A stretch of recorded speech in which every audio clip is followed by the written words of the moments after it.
Stai per vedere un'importante testimonianza di come una dieta basata su prodotti animali non sia solo una moda del momento, ma una strategia clinica utilizzata da professionisti della salute in tutto il mondo.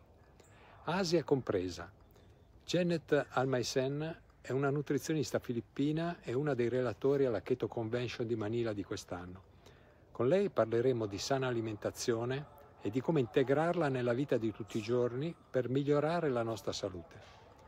Janet ci racconterà anche i risultati ottenuti grazie a questo approccio sia su se stessa che sui suoi pazienti e delle tradizioni alimentari del suo paese. Se non conosci l'inglese non ti preoccupare, i sottotitoli in italiano sono già disponibili per seguire facilmente tutta l'intervista. Buona visione.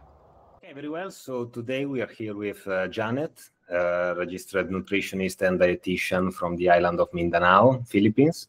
So thank you for joining us, and it's a pleasure and an honor having you here today. So I would like to start by asking you to tell us more about you, your background as a nutritionist, and how you discovered a proper human diet based on animal foods. Yeah, so I am a registered nutritionist dietitian here in the Philippines. And for some time, I have been practicing dietary counseling in a hospital setting. And back then, it was the usual, the mainstream dietary counseling, that type of counseling. And I first discovered the ketogenic diet, although I haven't taken it into heart way back 2010, but it was more like for weight loss, and I've just heard it from one of my patients, ironically. I haven't heard of that back in college and even during my practice and even in my hospital days. Not with my colleagues, haven't heard of it. The terms low carb, ketogenic, haven't heard of those. It is only now that I've looked into it, the background of that dietary protocol, that I discovered that it was pretty old. It's not actually a fad diet. So how did I came about the ketogenic diet? I first encountered it in one of the videos of Dr. Anthony Shafee. His video called "Plants Are Trying to Kill You." So it's funny how YouTube algorithm works, because I was actually plant-based at that time. It was my second year being a plant-based, because I always believe as a dietitian, we were taught, indoctrinated. Even as little kids, we were taught by our parents to eat fruits and veggies because that's healthy for you, because it has a lot of vitamins and minerals. And then there's no scientific explanation given to us. We just accept that as a fact without even checking the science behind it, if it's really true or not.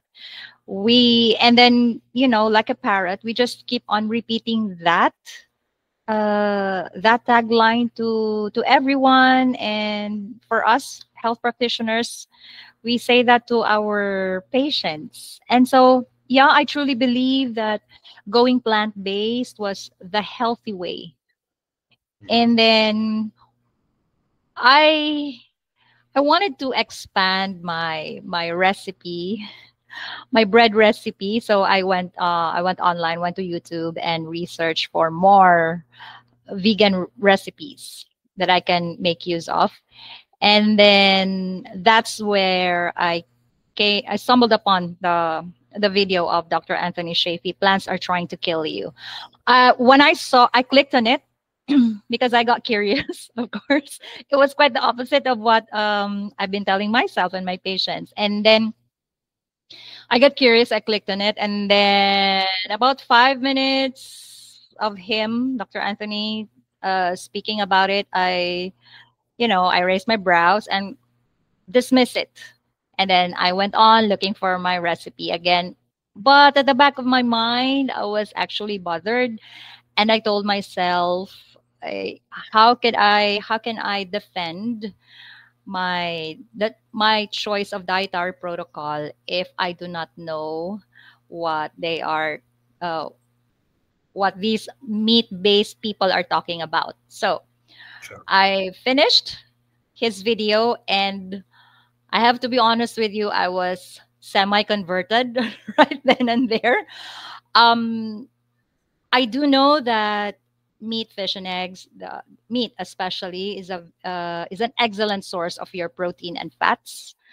I knew of that. However, I have, because of what mainstream doctors are telling us, that meat is bad for you, meat is high in cholesterol, it clogs your arteries, and all those nasty things about meat.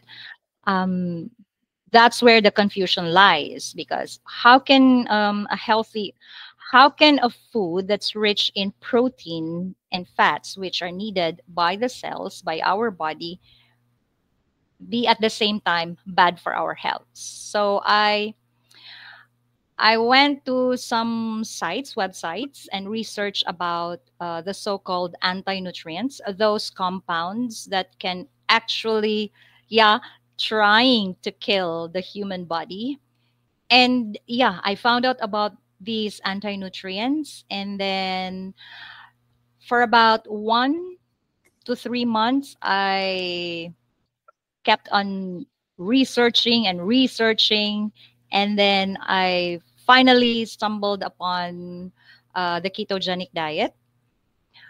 And I thought all this time, I thought that I was alone in the entire Philippines practicing the carnivore, because I didn't go low carb or keto. I went straight into carnivore, but because that's what the diet of Dr. Anthony Shapey was. And after 2 to 3 months, I actually believed the science that he brought out. And so I slowly incorporate. At that time, I was already doing dietary counseling to patients referred to me by certain doctors, and so slowly I shifted. But first, I did try it for myself for about 2 months, and after 2 months, I was convinced. Okay, I was convinced, if it works for me, somebody who at a very young age was already very sickly, if it works for me, then perhaps it could work for all of my patients. And so I slowly shifted from very limited protein to moderate protein, higher fat, and then lower in carbohydrates. I would still give them according to what I've learned in school. I was still very afraid not to give them carbohydrates.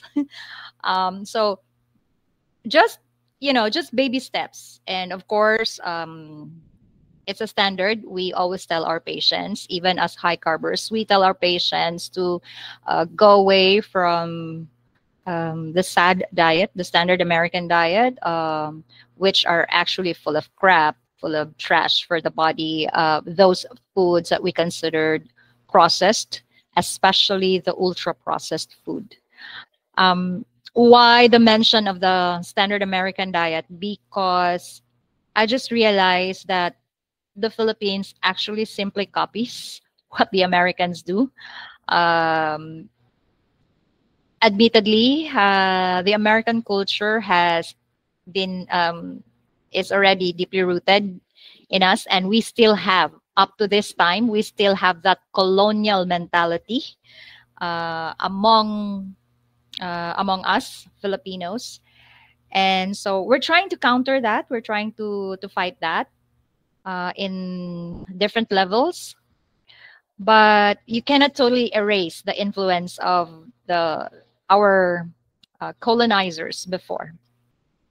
And even up to this point, American still has great, impact on our culture. They don't have a say, but yeah, have to admit it.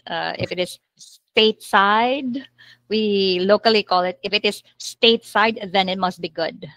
Okay. How we were Filipinos, how we were colonized by the Spanish for more than 300 years, followed shortly by the Japanese, and then finally the Americans.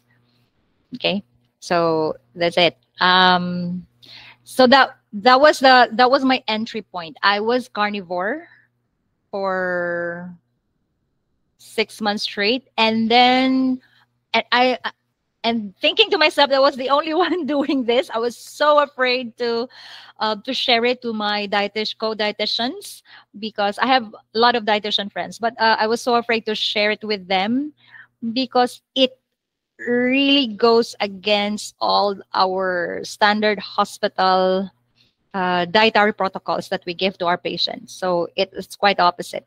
Okay, standard hospital care would mean low salt, low fat, no red meat or less red meat, all those stuff, and 60 to 70% carbohydrate intake of your total energy intake for the whole day. Can you imagine? 60 to 70%. And then a small amount of it is 15% only comes from protein, and the rest, about 20 to 25%, would be your fat. And that's that's the standard caloric requirement that we give to our patients. And then it would just be a little bit lower on the carbohydrate, but still high for our diabetic patients. Like if I have a diabetic patient, the standard before, I do not know now, but I still think it's the same. It's 60, 20, 20.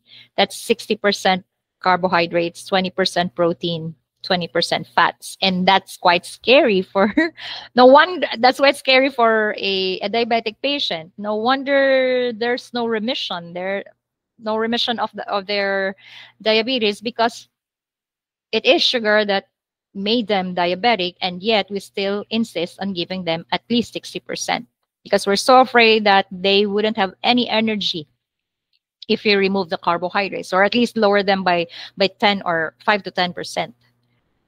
And then finally, I discovered a doctor here in our city who also practices low carb diet. I approached him. I approached him, and then he introduced me to the local community here in Cagayan de Oro, and then the rest is history. I became a speaker on here in the city, and then on the national level last year for the National Low Carb Day. And then every year here in Cagayan de Oro, we conduct a yearly low carb conference in our city. Okay, so we get to invite other low carb doctors and practitioners, both health professionals and non-health professionals, and we also get to go to other places to, lecture or teach other people this way of eating. Okay, so I guess that's very long for an introduction. Yeah, for sure, it's perfect.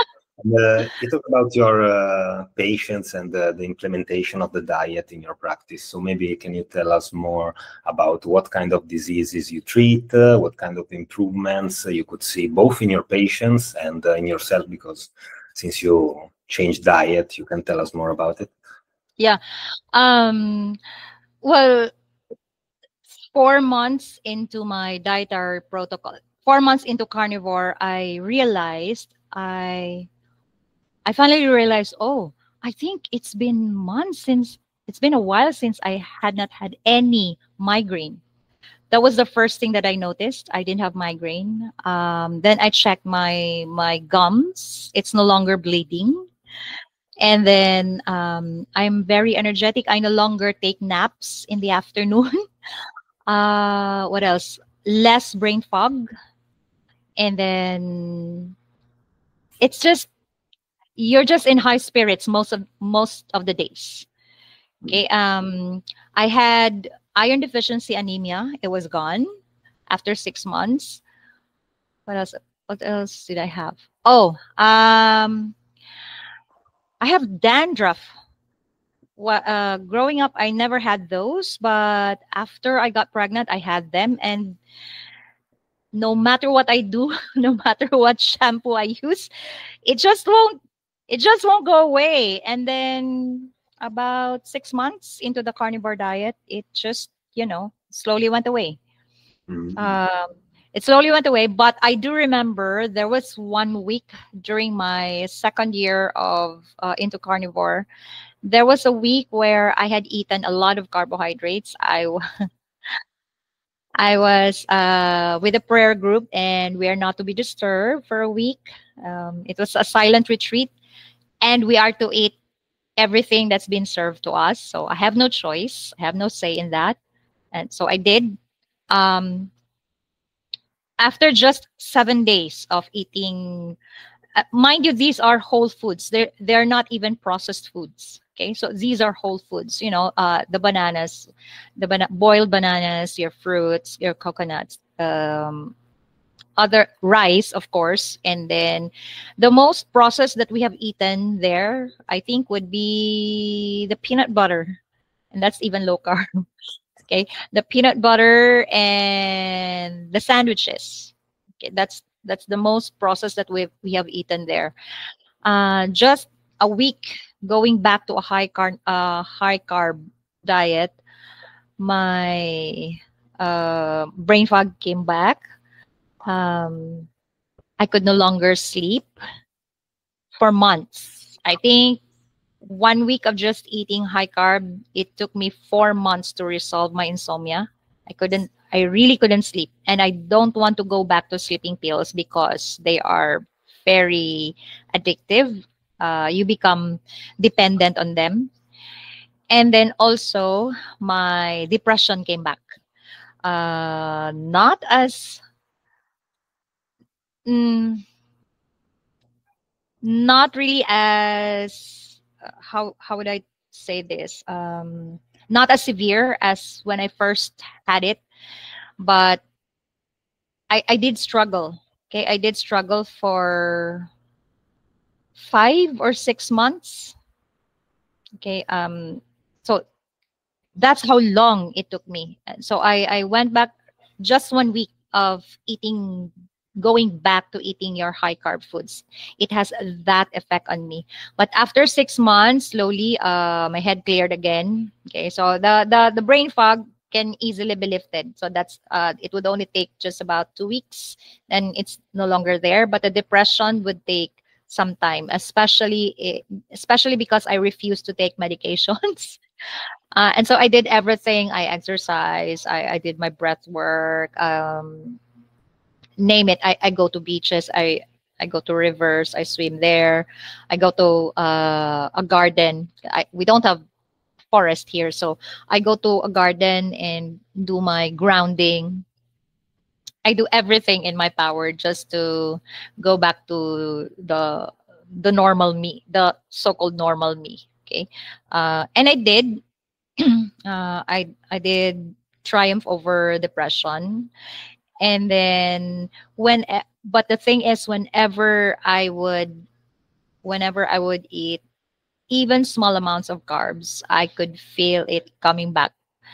And I asked a doctor about it, and she said, I am not fully healed yet because even before the minimum healing had taken place, I already went back again to eating my high carbohydrate foods, and so healing was not full on.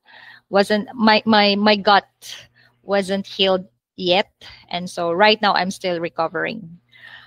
Okay, so that's it. And then while I am doing the carnivore for myself, I have also invited a few of my friends to do the same. Unfortunately, none of them complied. But my patients, when I ask my patients to slowly, not really full on carnivore, but just increase their increase their meat intake, meat, fish, and eggs, and then lower down their carbohydrate intake. So I gave them a low carbohydrate or ketogenic protocol, and it worked for them. It worked wonderfully for them. So as a dietitian, as a practicing dietitian here in the Philippines, we don't really have a niche. All of us can entertain all types of diseases. from metabolic diseases. So you have your hypertension, diabetes, Alzheimer's, you have your PCOS, and then you have chronic kidney disorders, you have people who are going on dialysis. What else? Those who just had a heart attack or a stroke, they need dietitian for their food, and so we cater to them. Cancer, all types of diseases, we entertain them as a general practitioner. Now, most dietitians would do that. However, there are a few dietitians practicing in the Philippines that would cater only to like CKD, chronic kidney disorder, or they would only entertain cancer patients. So there are a few that I have known, or some people. These are people who are in the hospital, so they can specialize in certain diseases. So there are dietitians who specialize in critical conditions among pedia patients, among children. And then, but most of us really would entertain just about anything. But most of the patients that are referred to me have metabolic disorders. And fortunately for me, it works well with low carb, ketogenic, and carnivore protocols. So I've slowly shifted. I informed the doctors who refer patients to me. And at first they were against it, of course. And I just told them that just give your patient 3 months. If you cannot see any improvement at all, then we will go back to what we know, the high carbohydrate protocol or the high carbohydrate diet. We'll go back to the low salt, low fat, bland, or whatever it is that you want me to do. But for now, I would like to put on my patients, and then slowly, okay, slowly there were already patients who have a lot of improvement, and so they shared it with their families, they shared it with their friends. It was actually my patients who have seen some great results on themselves who refer other patients to me, because most doctors in the Philippine setting would not recommend the services of a dietitian. They would just rely on the food served by the dietitian in the hospital, and then that's it. Just a simple dietary instruction, not really an in-depth counseling for their patients.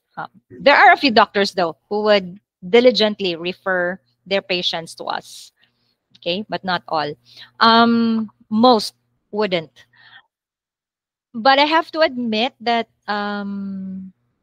6 months to 1 year, slowly, these doctors who refer to me are no longer referring their patients. So how did I keep my practice? I think that would be the question.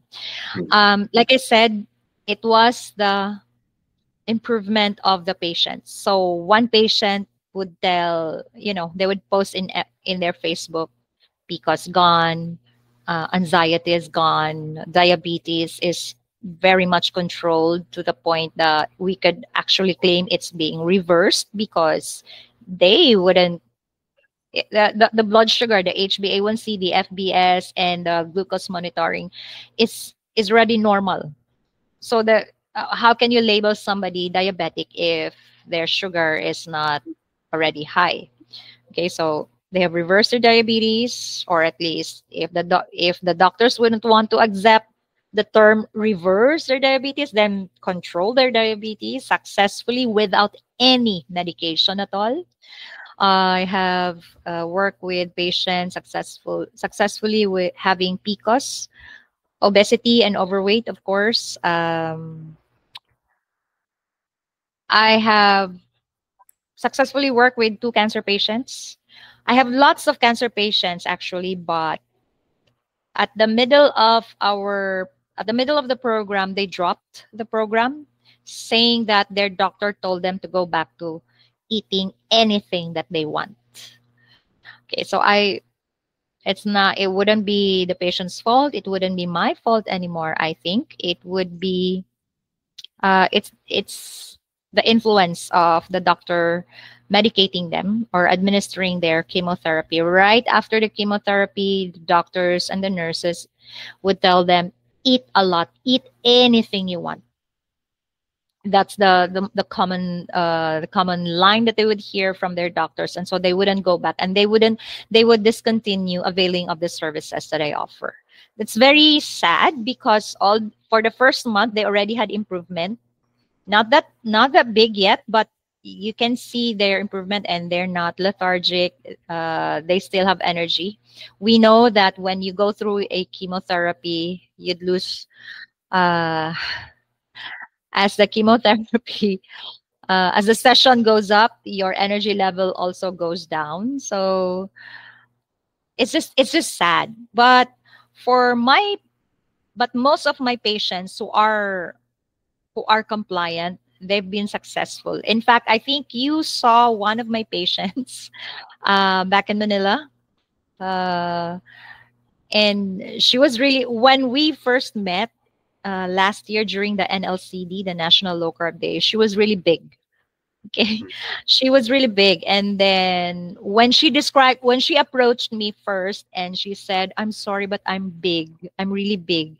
And then I don't want to lie to her, but I do not want to discourage her. I just said, "Yeah, you are."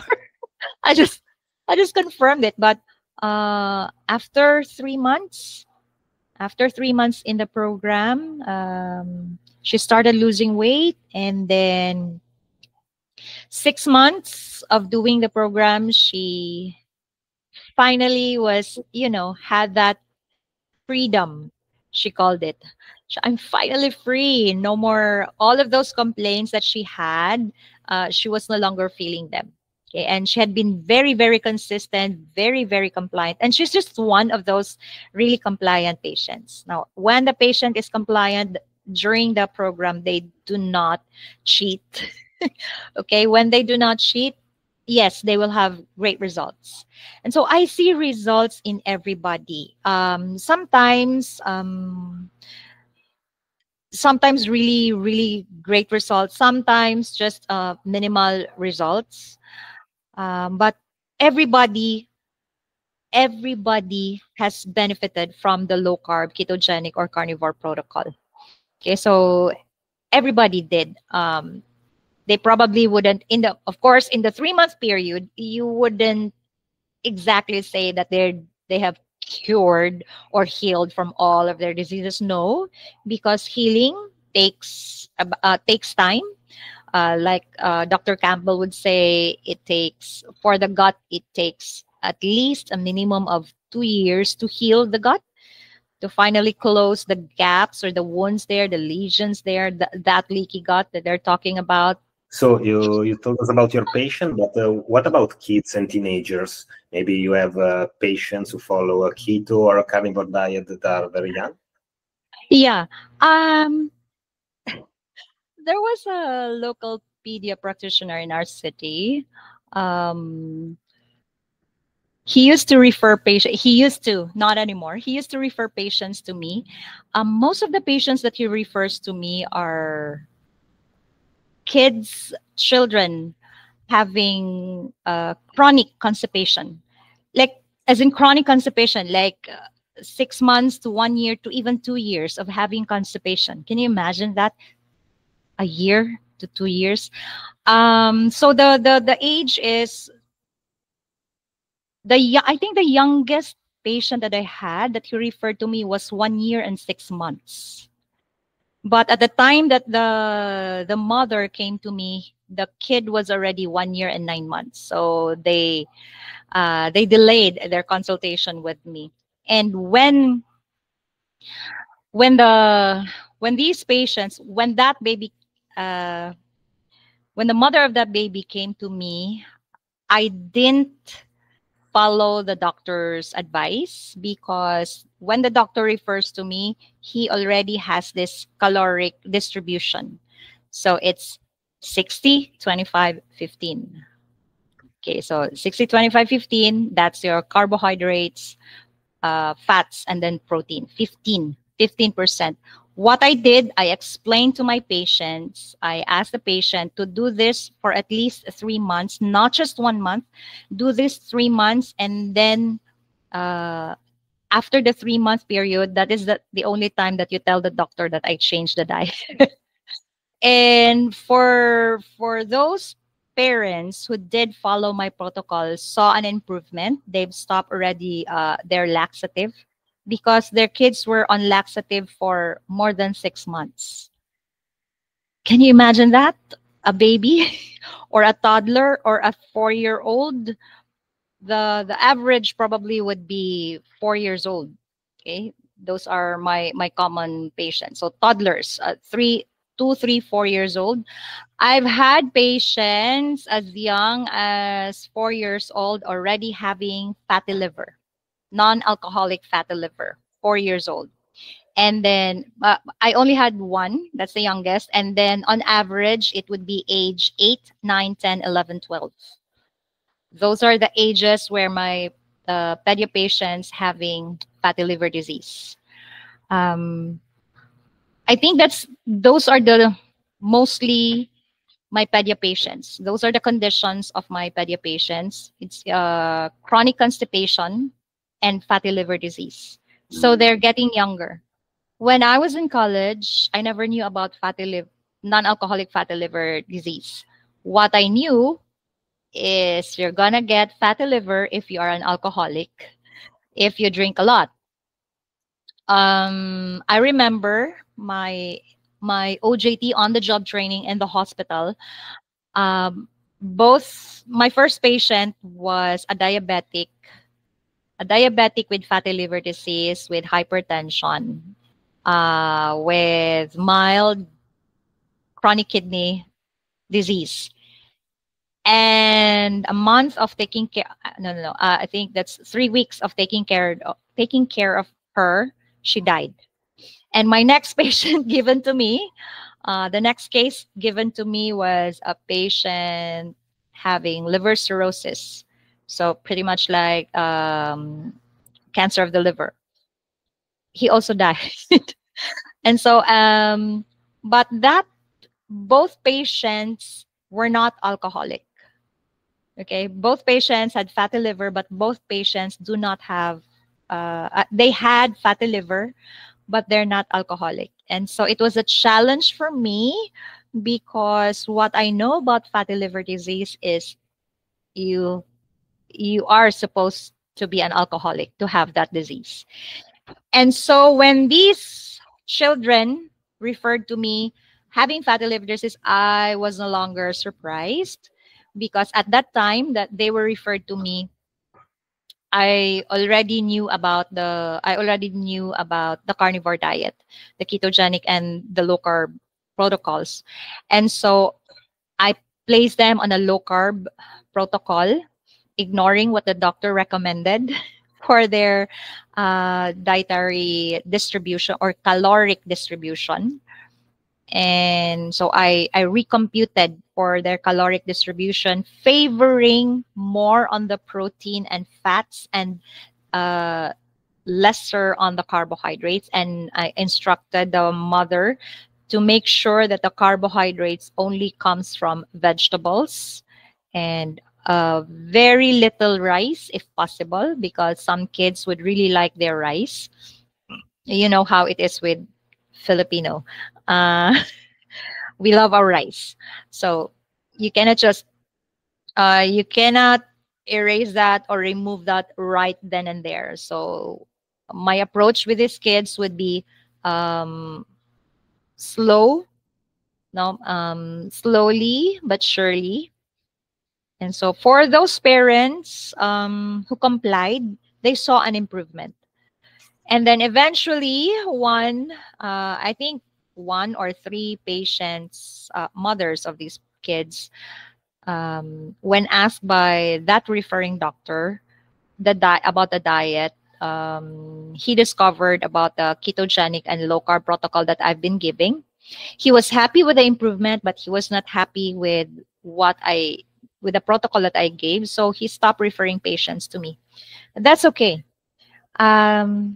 What I did was, what I did instead is to find pregnant and lactating mothers and teaching these mothers the proper human diet, okay, and bringing them to the low carb space.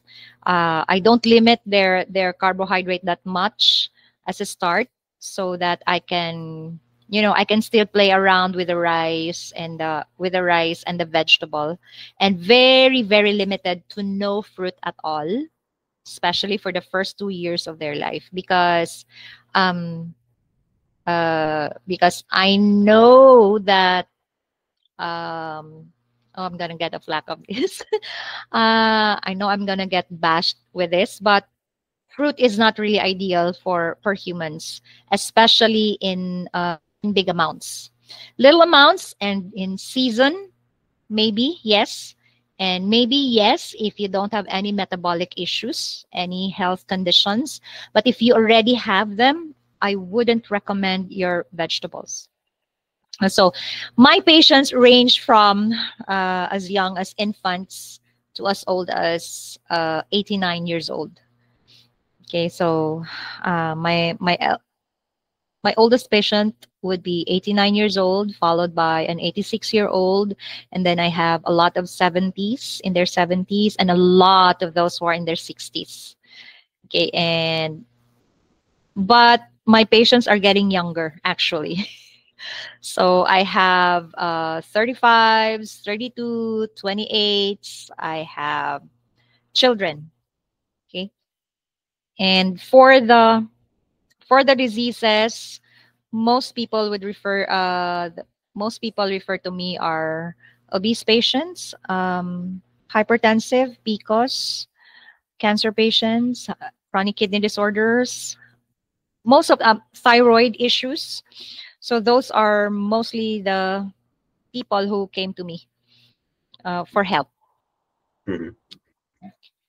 And about carbs and fiber, maybe you can give us your take if they are really essential in human nutrition, and what's your view on this? When I started on a carnivore diet, I said goodbye to fiber, to fruits and vegetables, because carnivore is the easiest to follow. Okay, quote unquote easiest, because it's not easy to comply, but it's the easiest to remember. The word carnivore itself would tell you what to eat and what not to eat. So you simply have to eat fish and seafoods, eggs, meat, especially the ruminant ones. They're the healthiest. And then what else? Some dairy products, if you can tolerate them. But recently I discovered that the reason why human beings cannot tolerate dairy products is because of the source of our dairy. It has to be an A2. It has to come from an A2 animal. So those are your sheep. And back in Italy, I'm sure there are a lot of people who grow sheep there, and your pecorino is one of the things that I would gladly eat. No, I would gladly eat if I can get my hands on that. I would gladly eat that, and I will not be expecting any symptom that I would feel. Okay, I know I can tolerate that. But for people who cannot get their hands on A2 milk and dairy products, they might want to disregard your dairy. Now, as for your fiber, as far as from the literature that I have read and from the people that I've listened to explaining about the importance of fiber and the gut microbiome, there are certain conditions that I will let my patients, coming from an elimination diet, that means no plant material. So that means no fiber at all. And then after some time, when the body is already cleansed of the toxins and all those anti-nutrients working against our body, then I will slowly introduce the certain fibers, the soluble ones.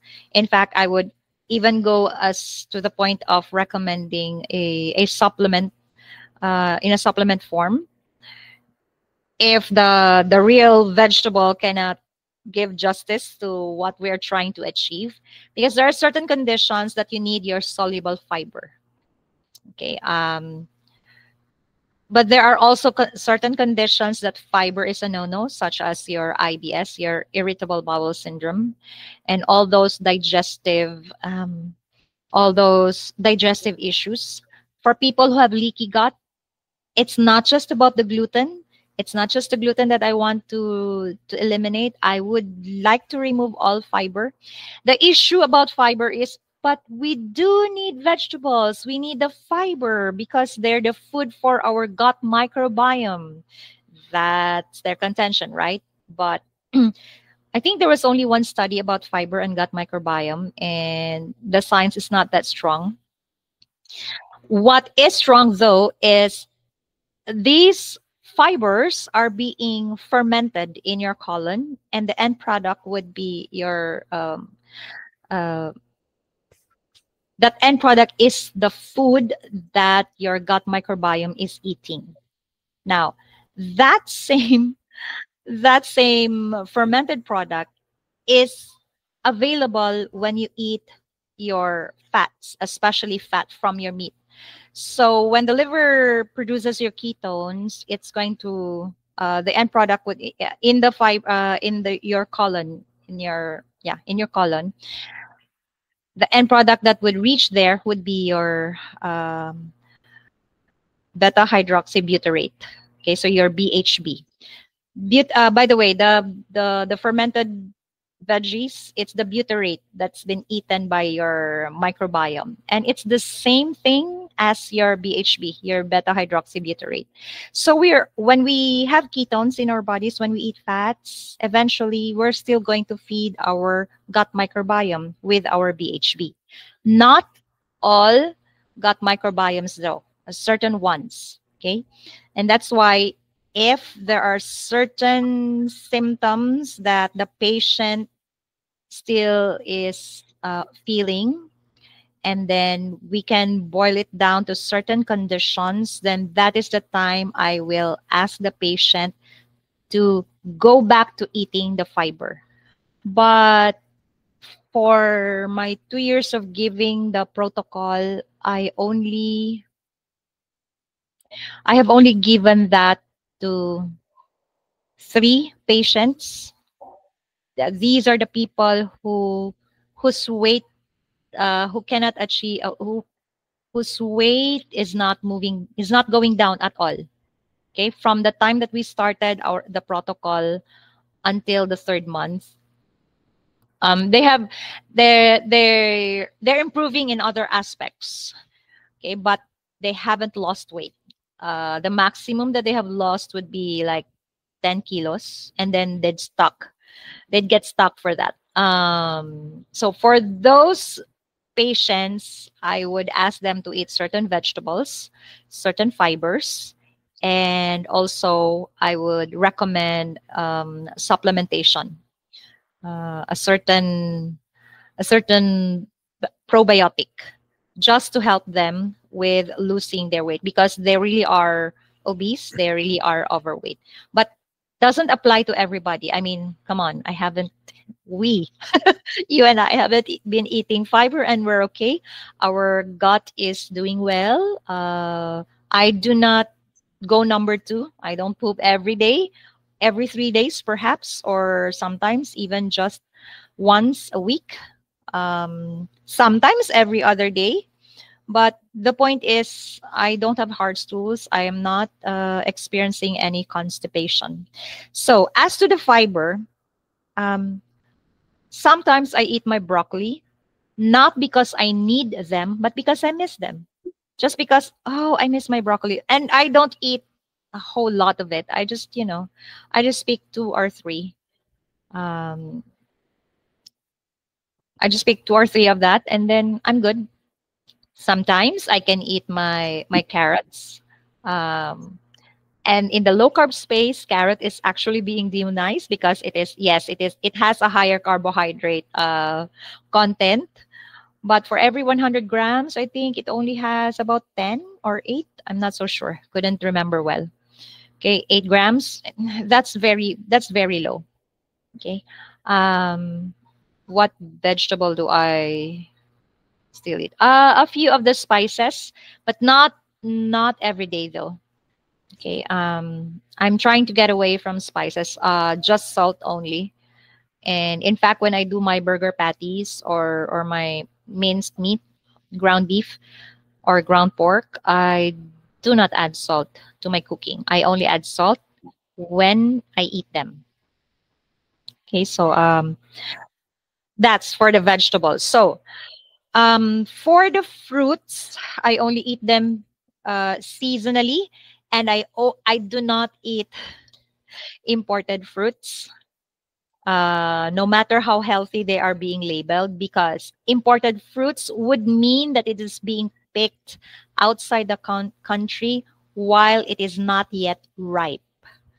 Okay, it's not yet ripe and they've been picking it. So what I eat are seasonal fruits that I have locally grown in my front yard and backyard, or in my neighbor's backyard, or whatever I can get my hands on. Sometimes there are fruit trees on the street, and I could just pick, 1, 2, or 3, or I can just ask from my neighbors if I really want to.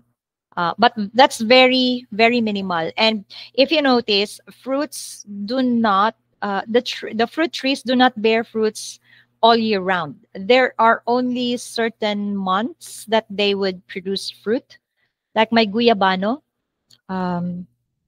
soursop. That's your soursop in English.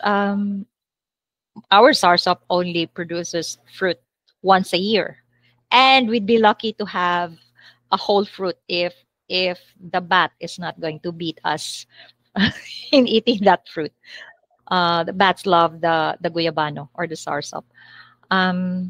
What else? We have locally, we have our guavas. We have a lot of tropical fruits in the Philippines, and they do not bear fruit all year round. The papayas do not bear fruit year round. There are only certain months of the year that they are going to bear fruit. So is your guava, so is your atis. There's a season for that. There are fruits that will thrive in summertime. There are fruits that will thrive in this time of the year, the Burr months. Our mangoes, the local mangoes, the ones that are not being sprayed with chemicals, they bear fruit maximum twice in a year. Sometimes a mango tree would not give us any fruit at all in a year. There are times, but most likely once a year. Yeah, that'll be about April, May to June, up to July max. Sometimes it was going to bear fruit again by December up to January. But most of the mango trees, the local ones, the ones that are not being sprayed chemically, will just bear fruit once a year. Okay, so that's what I mean when I say eat seasonally. Okay, just you eat when there is available for you to eat, but when there's none, don't buy. Don't go out there to buy. Of course, when our neighbors they have avocados. So when they harvest their avocados, I would buy from them, but not from the market, because at least from my neighbors, I know they did not spray it. Okay, I haven't seen them spraying it. Or, avocados naturally would just bear fruit once a year. So in those days and those months that they're going to bear fruit, and they're going to harvest only once a year. So during their harvest season, I will buy these fruits. I will make my guacamole. I will make my ice cream. I will make my avocado mayo. And until supplies will last. And then after that, no more avocados. Okay? Go back to eating my fish, my eggs, my meat. That's it. Now, in terms of the vitamins and minerals in your fruits and in your vegetables, yes, they have a wide variety of vitamins and minerals. Take the case of your malunggay. What's English for your the malunggay? the case of it's a very popular plant here in the Philippines, and abroad, it's considered to be very, very healthy. It's a superfood, but I do not eat that plant anymore. I only would eat that the moringa. Malunggay is moringa, so I don't actually eat moringa anymore. I used to. I make tea. I make moringa powders before, and then I put that on my cookies, in my plant-based cookies, in almost everything that I do. It has moringa in them until I discover, yeah, it has a lot of vitamins and minerals, but it also has a lot of anti-nutrients. So, sorry, what was that? Sorry about that. So basically, basically your anti-nutrients work against, I mentioned that anti-nutrients work against our bodies because they trap vitamins and especially minerals, rendering them useless. So when doctors check your blood, yeah, there's magnesium there. There are a lot of vitamins there. So they wouldn't suspect that you have a deficiency. But the problem is it's just there. It's being captured by certain anti-nutrients. It's just there flowing in your bloodstream. And it's not being used by our body. As to the vitamin and mineral content of your fruits and vegetables, okay, they are not bioavailable, meaning to say it's not in the usable form. Okay, that's what bioavailable means. So yeah, they have vitamin D, but it's in the vitamin D2, and the circulating vitamin D is vitamin D3. So I would still rather eat my meat, fish, and eggs, especially my yolks, and seafoods, just to get my vitamin D, and of course go out and expose myself to the sun certain times of the day, certain times of the day, certain minutes. And I wouldn't rely on plants for my vitamins and minerals. Okay, now I do recognize that certain plant sources can be used to achieve optimal health. I am talking about the fermented foods. So think sauerkraut, miso, think kimchi, kombucha, what else? Other fermented foods, kvass, and what else? I do not know if I pronounced that right. It's spelled as KVASS. So it's a fermented food also. And I think that's it. No, fermented food. So usually what I do with my patients is after an elimination diet, I would slowly introduce the ferments. Ferments are a source of your probiotics. Most of our gut microbiome have lost the good bacteria, and so we need to sort of reintroduce them to the body or replant them in your gut so that they can grow. And do not worry about feeding them because you have your BHB from your ketones. And then that's it. 2-3 years of doing that, and you don't need to eat a lot, and you need to eat you need to take your ferments with your meat, fish, and your eggs. Okay, and then that's it. You don't have really to eat massive amounts of salad just to feed your gut microbiome. Like let's say sauerkraut, you can just add a tablespoon or two every other day, or a tablespoon if you like every day. Then you can have a tablespoon of the juice of your sauerkraut if you don't want to eat the cabbage in them.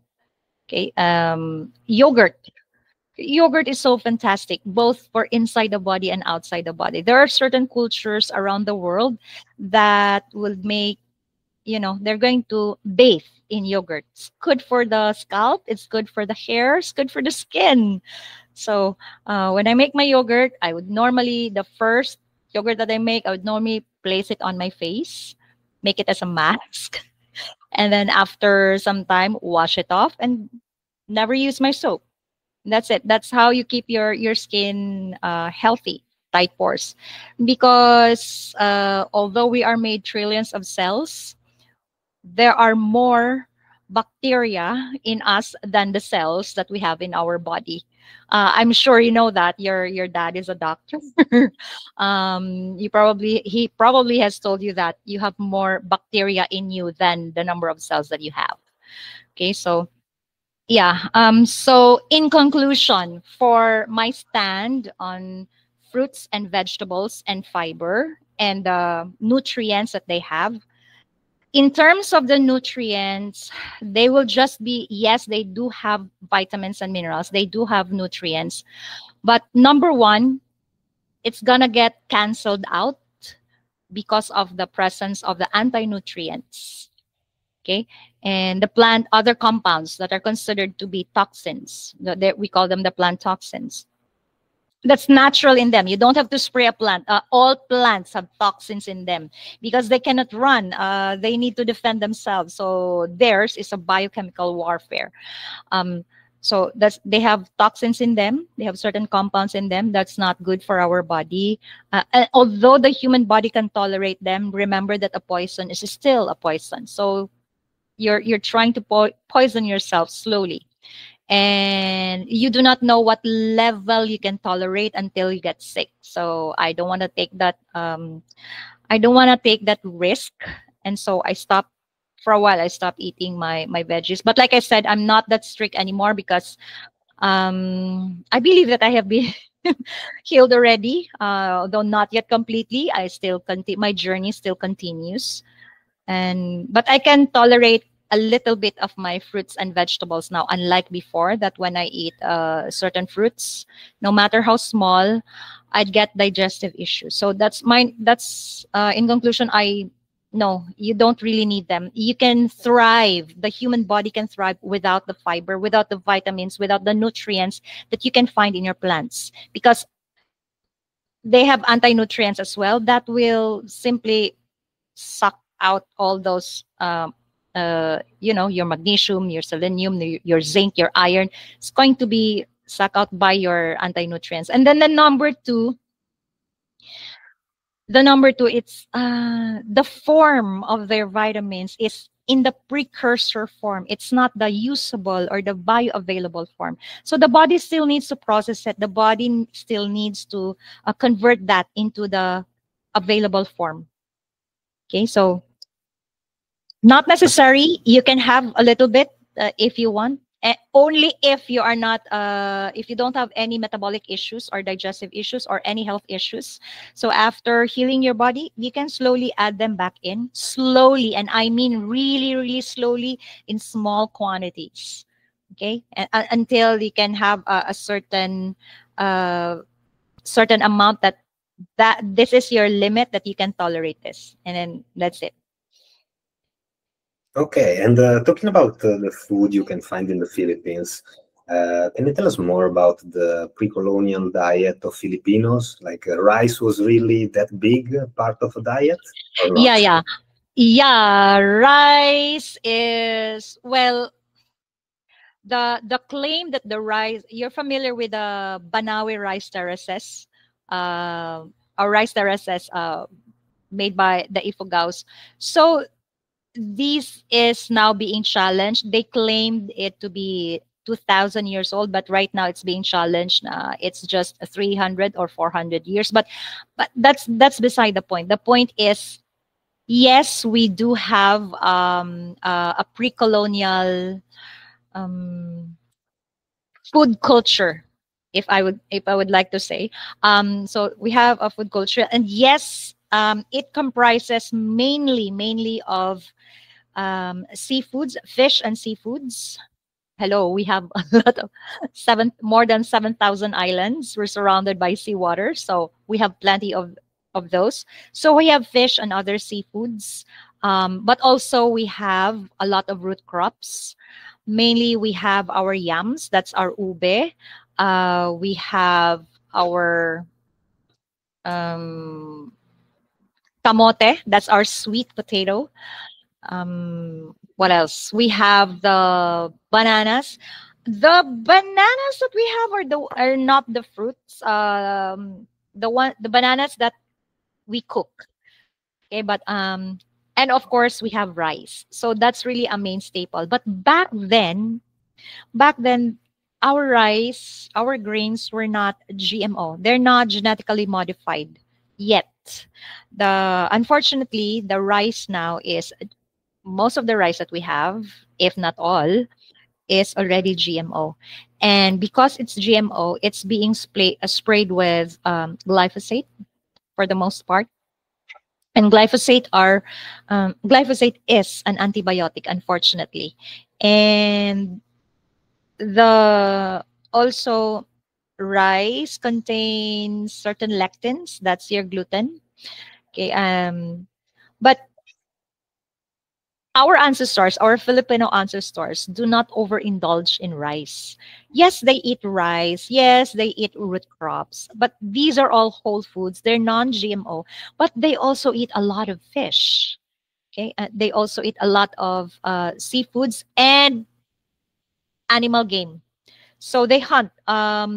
I do not know exactly what are the animals that they hunt, but what I have learned from my friends in Bukidnon, up until I think I was in high school and until in college, they catch wild pigs in the mountains. There are plenty of those, no? Wild pigs, and also, according to them, I do not know if it's just if it's just a tale, but they used to catch really big fish.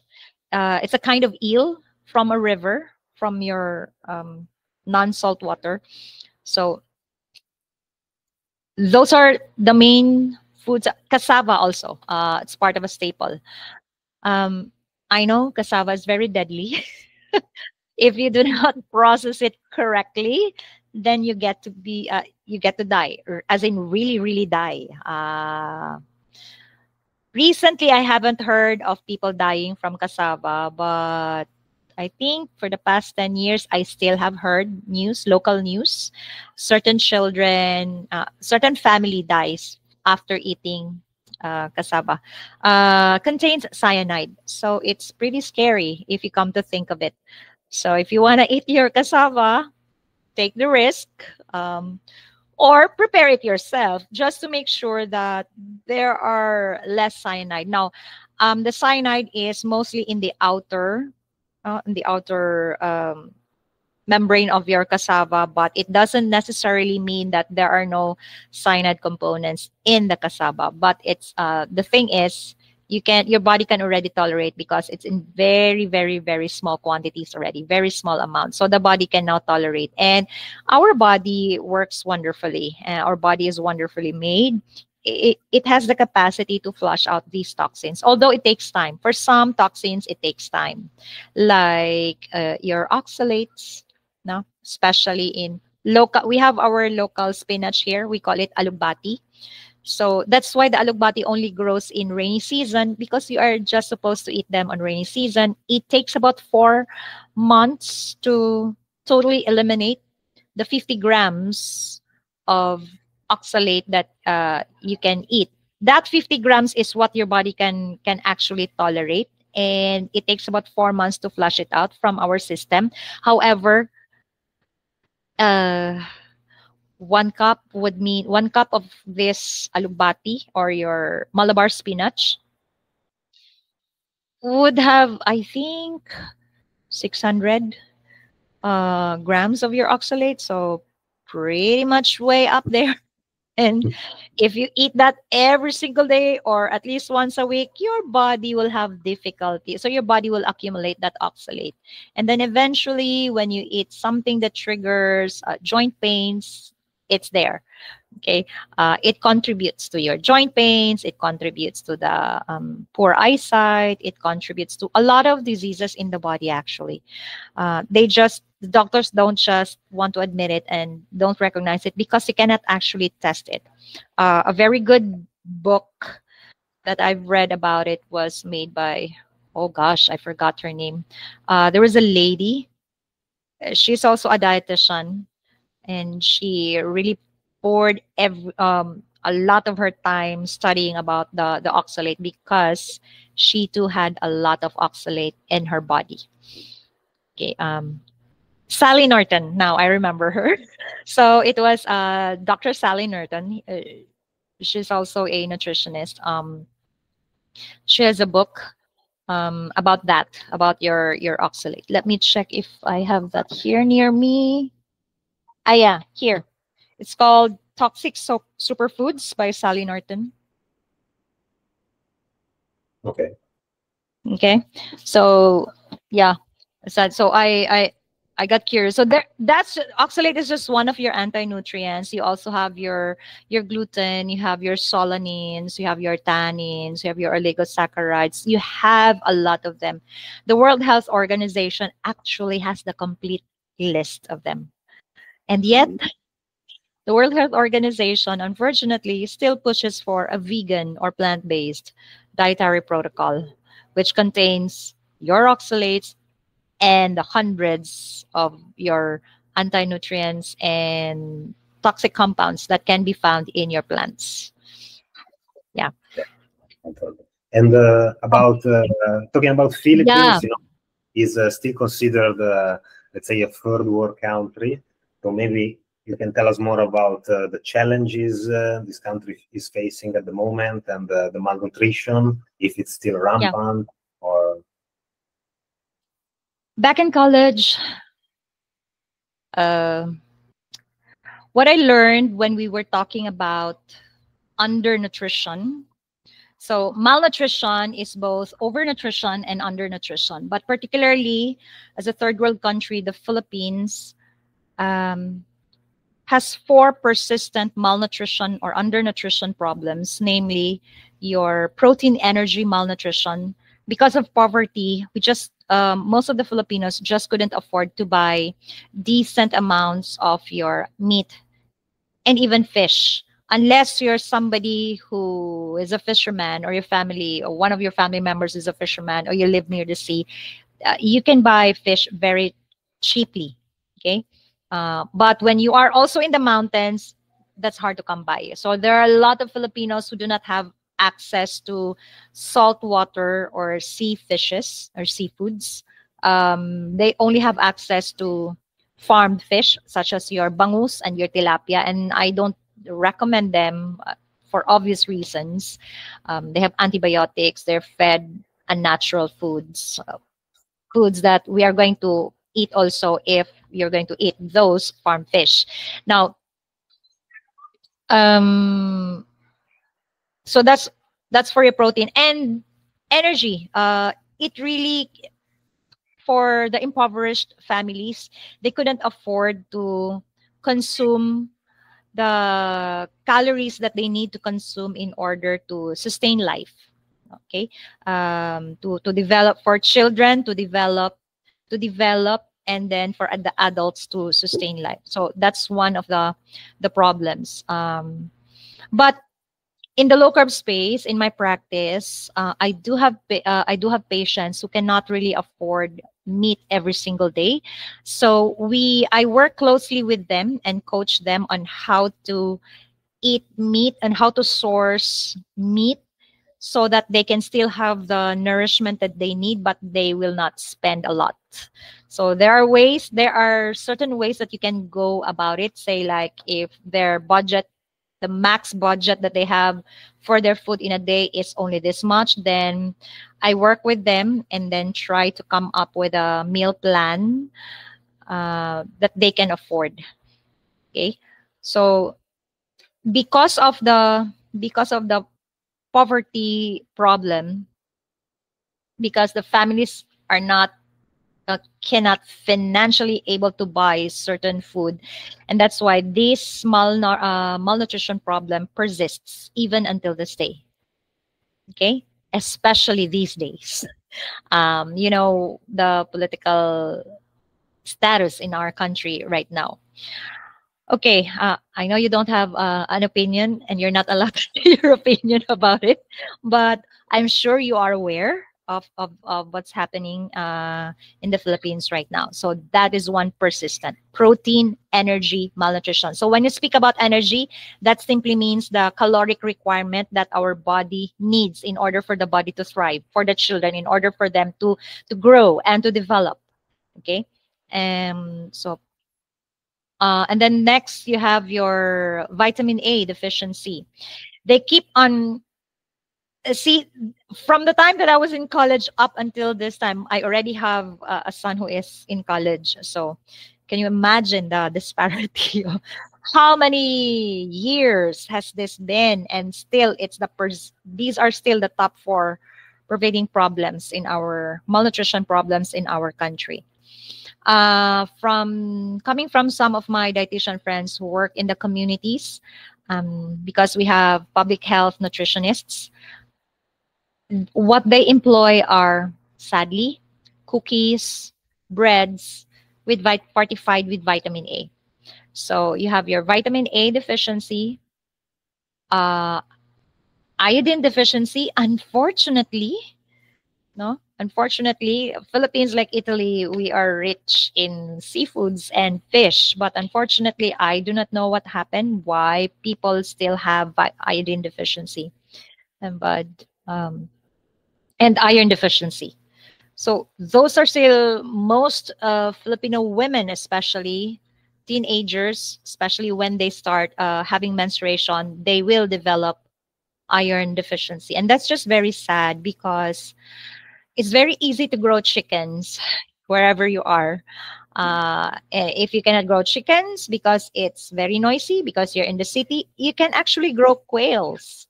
Quails are very quiet birds. Yeah, I know the quail eggs are very small, very tedious to eat, but still, it's a protein source. And rabbits are very good protein source, and they're easy to grow. 6 months from the time that the mother rabbit will give birth, 6 months, you can actually eat your rabbits already. Good meat. Not as boring as chicken, not as elaborate as your beef, but still good meat. Slightly elevated than your chicken. But of course, the lamb and the sheep are still better. But nevertheless, it's still a meat. And you can just mix that up with a few or a little of your vegetable, or you can have a lechon na rabbit, okay, a rabbit lechon, or ducks. It's easy to grow ducks, okay. And then if you have a garden, the chickens and the ducks will be happy. So let your duck and your chicken eat your vegetables so that you can eat your ducks and your chicken, because you need to prioritize your meat, your eggs, and your fish, because the vitamins and the minerals, the nutrients that they carry, are very, very bioavailable. As in, when you eat them, when it gets to be absorbed in your bloodstream, ready for use, ready to be transported to the different cells in our body where the nutrients are needed. Okay, ready to go to the sites where they are assembled again to make other compounds or other components that are needed by the body. Okay, so these are the top four. And protein energy. Where do you get your protein? Plants are not an excellent source of your protein. The excellent sources of your protein would be your meat, your fish, and your eggs. And when you eat those, you can actually already eat a lot of the nutrients, especially the minerals that you need.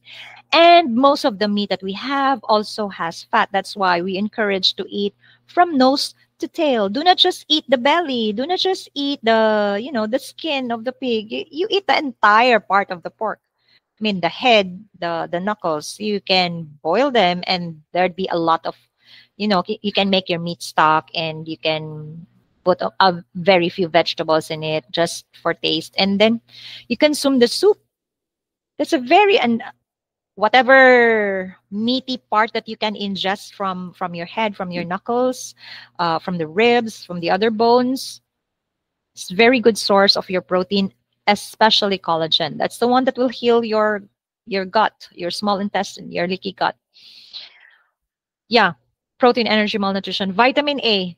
Vitamin A is very rich in your liver. It's the #1 source of your. So if you just eat liver, whether it's chicken, pork, or beef, or goat, once a week, 1 or 2 times in a week, You don't have to eat them every day, 1 or 2 times in a week. You get your vitamin A requirement already. And vitamin A, because it is a fat-soluble vitamin, the excess that you eat on the day that you're eating your liver, you do not get to flush it out from the body. It stays there in the system. Okay, so your body can actually use all the vitamin A that's found in the liver that you have eaten. So problem solved. But the thing is, doctors will fearmonger us. Ay, mataas. Sorry, I was speaking in Tagalog. That's very high in cholesterol. That's very high in purine. That's very... What happens? So people do not want to eat them anymore. Next is you have your iodine. Eat more fish. Okay. 2-3 times in a week, even 4 times in a week, and eat the local fish, especially well, the smashed fish. You have your we don't have salmon here in the Philippines. The ones that are commercially available are farmed ones, so I don't recommend them. So yeah, if you can get your hands on wild caught salmon, even if they are already canned or made into a Spanish sardines, that's still better. It has a lot of omega-3 and has a lot of iodine in them. So salmon, and then you have your mackerel, you have your Philippines has a lot of mackerel. So mackerel, then you have your anchovies.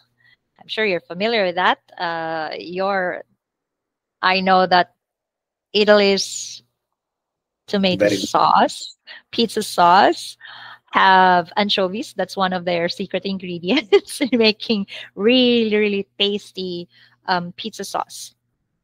Anchovies. So locally here we call it bulinaw. Okay, so very plenty, especially in Cebu, in most parts of the Philippines. So eat a lot of those. Never underestimate the power of the small fish because they have a lot to offer. And then, of course, the very popular sardines. Okay, locally we call them tamban. The most expensive tamban that I've bought is 150 kilos. And at 150 kilos per kilo, that can already feed a family of 4 for one day. That's not that expensive. And if it happens that the price will drop, let's say it's have the fisherman has a lot of harvest in the afternoon, that will be in the morning, that will still be about 100 pesos per kilo, but in the afternoon that will become 50 pesos per kilo. So if you happen to buy the 50 pesos per kilo, then hoard all the tamban or the sardines that you can, and you make it into a paksiw. That's a local dish. You make it into Spanish sardines because it will last longer. Or you can dry them and then eat the bones. Okay, eat everything in your fish. That's how you can get most of your vitamins, minerals, your calcium, your iodine. Okay, and then the halibut. Not everybody gets to eat the halibut. It's quite expensive here, but nevertheless, it's available. I think it's only the salmon that's not readily available here in the Philippines, but most of the fishes. So there's no reason why we are still iodine deficient.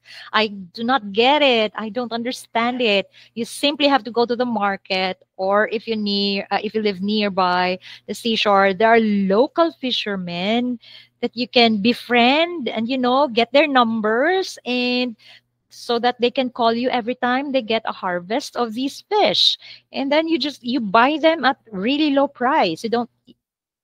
Or if you don't have if you're not living near the sea, well, there's always sardines in the can. You just have to ditch the sauce. Okay, ditch the water or the tomato sauce, and then you just eat the fish. That's it. That's still better than not having your iodine. And of course, we have our other seafoods. No? Especially where you are living right now, they're very rich in seafoods. Okay, the oysters there are so yummy. What else? So, and the last but not the least is your iron. So like your vitamin A, iron's very rich in your Filipino term, lamang loob, that's your entrails. So you get to eat the gizzard, the heart, the kidneys, the liver of your animal. Then you will address and then eat your red meat. Never be afraid of your fats, of the red meat, because it's not true. It's just not true. Make your own research. And if you don't want to research, then just listen to people who have made their research. Okay. I'm telling you, as a dietitian, I have since made a shift. I'll be celebrating my 3rd year carniversary next month. And I can tell you the diet works. It may not be perfect. You need to tweak some of the things. You may need certain vegetables. You may need to, I can allow you to eat seasonal fruits in certain amounts, depending on your health condition or metabolic condition. But it doesn't have to be really restrictive. Just eat your meat. And then that's it. Slowly, you will see the improvement. Okay. Do not judge the carnivore protocol or the ketogenic protocol or the low carb protocol after eating that in a month's time. It's just like the preamble. Okay. When you eat for a month of a certain protocol, it's just a preamble. You do not get to really go into the heart of the protocol. So go deep into it. Like as you adopt the lifestyle, try to study it, try to listen to the right people. Okay. And then look for a community, because the support is really important. When I was thinking that I was the only one doing it, I was so afraid to share it to family, even to my family and my friends. I experimented first on myself, and thankfully, fortunately, I had great results. And so I gained a little confidence and slowly introduced it to my patients, and then it worked for them as well. And then the rest is history. And so right now we have helped a lot of people already. Not just me, a lot of the practitioners, not even the health practitioners. So when they share to their family, to their friends, to other people, they've been helped. They've been helped, and that's actually a very good thing. Okay, so for the malnourished problems, what do you call this? Malnutrition problems in the Philippines, the top 4 still exist way before, even when I was in college up until now. And precisely because I think they need all these nutrients, but I am just so wondering why we cannot provide them with the nutrients when they are readily available in the country. The Philippines is so rich in resources. You just have to go and intentionally look for those resources, I guess. Well, I think that we made it to the end. And before ending our interview, I would like to ask you, Janet, what you personally eat in a day? Maybe you can give us your breakfast, lunch and dinner, or your average day. Okay, yeah. Before I used to copy men's fasting schedule, so I only eat twice a day. But now I went back to eating 3 times in a day because I am in my perimenopausal state, and not eating before I work out is very harmful to me.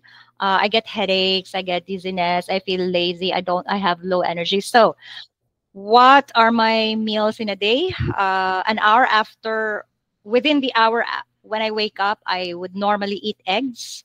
Sometimes I fry them, sometimes I boil them, and then I drink my meat stock and eat my eggs. About 2 to 3 eggs. That's it. Very light breakfast only, just to give my body enough protein and fats so that I'll have the energy for the rest of the day. My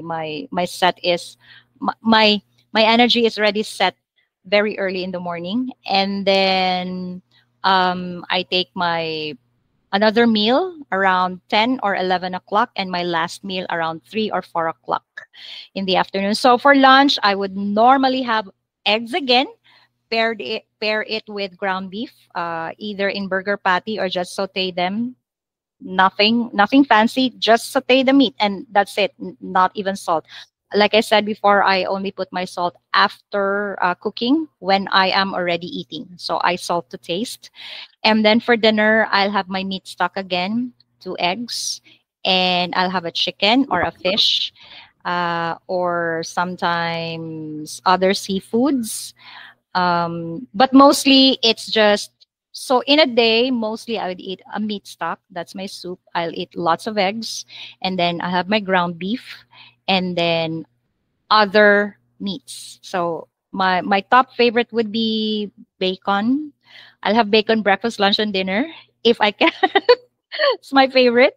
Also ground beef, either in patty or just sauteing it, and then pork belly. Okay. Why the emphasis on the red meat and not so much on chicken and fish? Because the ruminants have, I'm so sorry, but the ruminants have most of the vitamins and the minerals. So especially the ruminants, they have, especially if it is grass-fed, grass-finished. So think like grass-fed, grass-finished beef, and then you'll have your goat. And so you can get your B12, you can get your K2, those difficult to get vitamins, and then they'll have a higher iron content. The pork, why do I love eating pork? Because pork has the highest vitamin B1, your thiamine, the highest thiamine content. B1's responsible for a very big contribution to the central nervous system. Okay, so we're taking care of our brain and the nervous system in general. And so we needed that. And most people, not just here in the Philippines, most people around the globe, especially if we have been eating for a long time processed food, we have very poor absorption of our vitamin B1. And right now I am even supplementing my B1, not just eating pork, but also supplementing it, because it's just not enough. It really isn't enough. Okay, so that's what my meals are. Very simple cooking. I don't fry a lot. And if I fry, I will use my tallow, or I render my own tallow, I render my own lard, but I buy my coconut oil for deep frying of the chicken. You know, the kids, the children like their fried chicken. So yeah, I do fry chicken sometimes once every 2 weeks, or once every 2 weeks. That's twice a month. So to give way to what my kids love. But I also eat those fried chicken. And so for deep frying, I would normally use coconut oil with lard. So that's 50-50, 50 lard, 50% lard, 50% coconut oil. But if I won't be able to render a lot of lard, then it's coconut oil all through and through. Okay, and supplements, we haven't touched that, but very quickly, I do MCT, 2 tablespoons every day. If I run out of MCT, I'll just buy my VCO, again, 2 tablespoons every day. But I also have my butter for that, for my fats. And then I love cooking my food in coconut. We locally call it ginataan. So gata is actually your coconut milk. So I love that. I put that on my beef and on my chicken. No, it's not curry. It's just ginataang manok. So your chicken or your beef cooked in your coconut milk.